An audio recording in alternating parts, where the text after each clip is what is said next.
All right, howdy y'all. It's been a while since you've seen my face.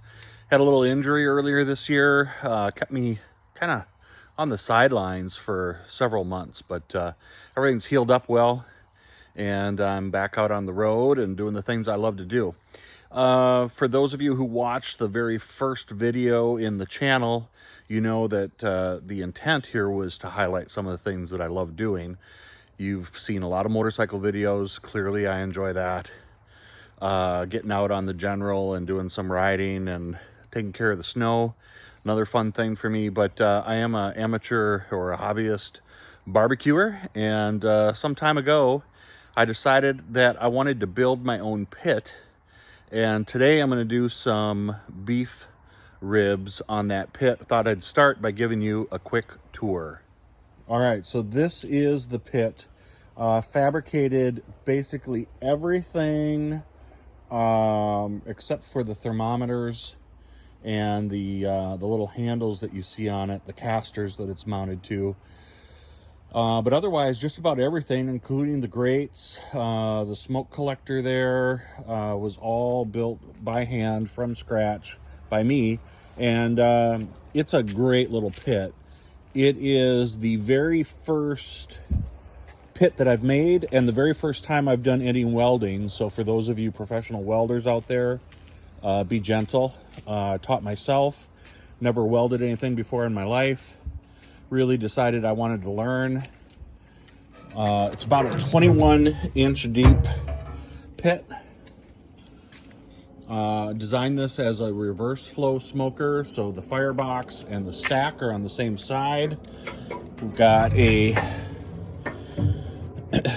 heat deflector, or a baffle basically, that runs the entire length underneath. So the fire starts in the firebox, the heat comes up underneath the baffle, comes up through this opening on the end, and then the heat and smoke makes its way across the grates down into that firebox or that smoke collector that I talked about, and then up my stack, which is a 6-inch stack. So that's a quick tour of the pit.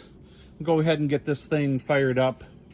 Beef ribs have been itching to get on here, so there we go.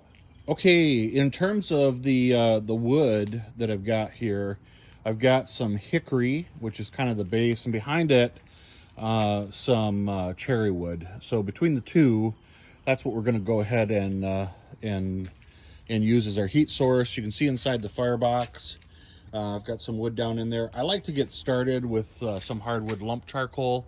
Makes for a great base, kind of jump starts your base of coals, and allows for quick and easy lighting of any of the wood that we add to the firebox throughout the cook.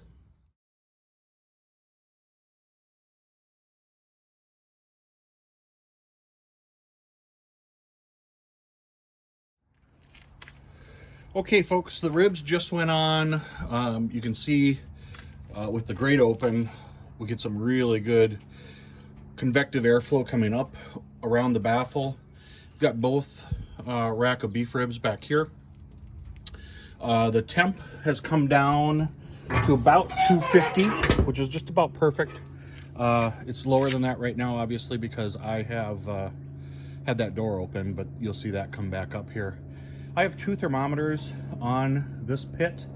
One right here is measuring the temperature of the air as it comes up around the baffle, and it's at grate level, which is just about perfect. I think gives me a really good indication of the air temp coming across. The other thermometer that I have is over here on the stack, and I've got a pretty big temperature differential there right now, mostly because that rear door was just open, but it's pretty common for this to run higher. And here I'm just measuring that airflow after it's come across the meat and it's entered the collector and it's going up the stack. And I want to make sure that I do have a little bit of a temperature differential there. It really helps with the draw. So that's where we're at right now. You can see we've got some reasonably thin blue smoke coming up. Looks like the fire is burning pretty cleanly, and I'm excited. We'll keep you updated as the cook progresses on where we're at, and should be some good eats this afternoon. Okay folks, it's been about 4.5 hours Just pulled the ribs off.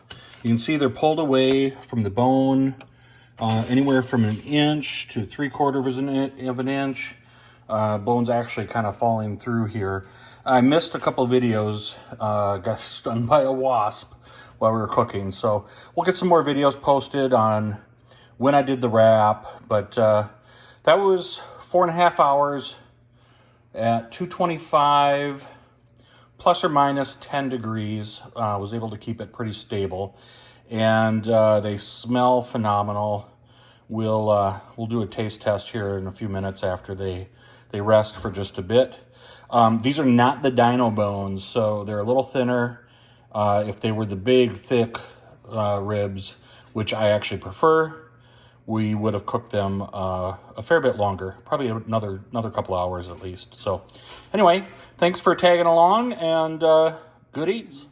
All right, so the ribs have been cut, they're plated. We made a nice little salad. Time for some reviews. Caleb? 10 out of 10, can't get any better. Ooh, that's hard to beat. Emma? 11 out of 10. Woo! All right, good eats.